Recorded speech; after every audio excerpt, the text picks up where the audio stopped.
사실 터널이 많이 생기면서 터널 사고도 늘어나고 있잖아요. 네네. 최근 우리 지역에서도 해저 터널을 비롯해서 정말 많은 터널들이 생기고 있는데 터널 안전 관련 제도에도 분명히 문제점이나 보완점이 있을 것 같거든요. 혹시 어떤 게 있을까요? 글쎄 이제 지금 우리나라에서 방금 전에 어디죠? 그 3회 터널, 네. 3회 2터널에서 재난이 생겼었잖아요. 2020년도에 3회 2터널에서 굉장히 질식사로 인해서 굉장히 문제가 심각했는데 그 3회 2터널 지금 이게 지금 재현 설비입니다. 네.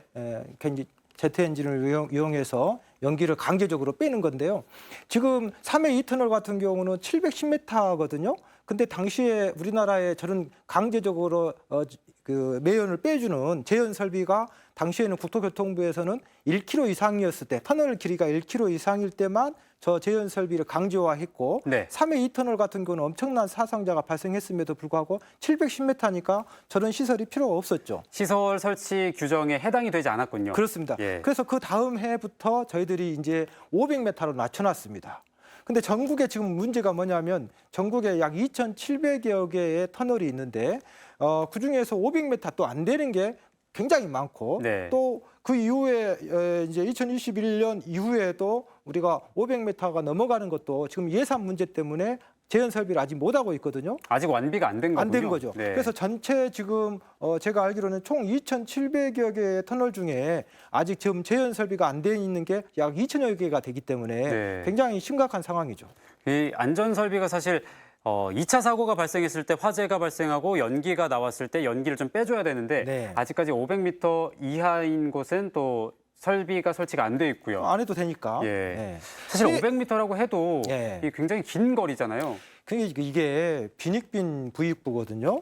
서울시 같은 경우는 2018년도에 중앙정부에 관련된 법이 개정되기도 전에 먼저 본인들 예산이 있으니까 빈익빈 부익자 거기서 서울시 같은 경우는 250m마다 재현 설비 250m가 넘어가면은 재현 설비를 하게 해놨거든요. 네네. 그리고 또 정전이 일어나면 위험하다고 했잖아요. 저런 것들이 작동이 안 되니까.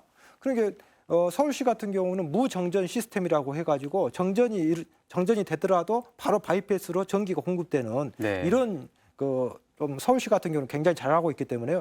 서울시의 정책을 오히려 국가에서 범정부적으로 해야 되지 않나. 개인적으로 그런 생각을. 그러니까 지자체마다 조금씩 다르게 지금 진행이 되고 있는데 서울시를 좀 벤치마킹을 해서 지자체에도 지원이 좀 됐으면 좋겠다라는 말씀이신 거죠? 아무래도 재난안전이라고 하는 것은 항상 휴머니즘에 입각해서 기울어진 운동장을 바로 세우는 거기 때문에 예산이 많은 서울시는 되고 나머지 지자체는 굉장히 위험하다, 잘못된 거죠.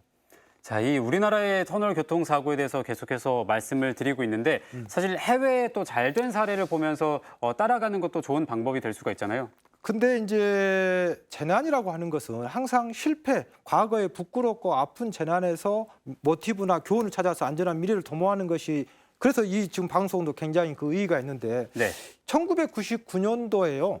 프랑스의 몽블랑 터널이라고 있어요. 그 몽블랑 터널에서 대형 화재가 납니다. 그러니까 재밌는 것은 그 11.5km밖에 안 된 터널이 좀 길다면 긴데 11.5km인데 그 11.5km로 예. 이 화면인 거죠? 예. 예, 몽블랑 터널입니다. 이게 굉장히 좁고 굉장히 11.5km니까 길 거 아닙니까? 근데 네. 이 터널로 그 프랑스와 이탈리아의 대형 물류가가 엄청나게 갑니다. 왜냐하면 이 터널로 가지 않으면 자그마치 200km를 우회해야 되기 때문에 네. 11.5km로 가고 싶은 사람들이 다 많겠죠. 근데 벨기에 운전기사가 굉장히 식품 같은 것을 넣고 가다가 불이 붙어가지고 네. 화재가 났는데 이분이 이제 인지를 하고 몽블랑 터널 한가운데에서 차량을 놔두고 불이 난 상태에서 그냥 도망가 버린 거예요. 그러다 보니까 40여 대의 트럭에 불이 붙고 나중엔 타이어에 불이 붙고 그 타이어에 불이 붙으니까 소방차가 왔는데 소방차가 너무 산소가 없을 거 아닙니까?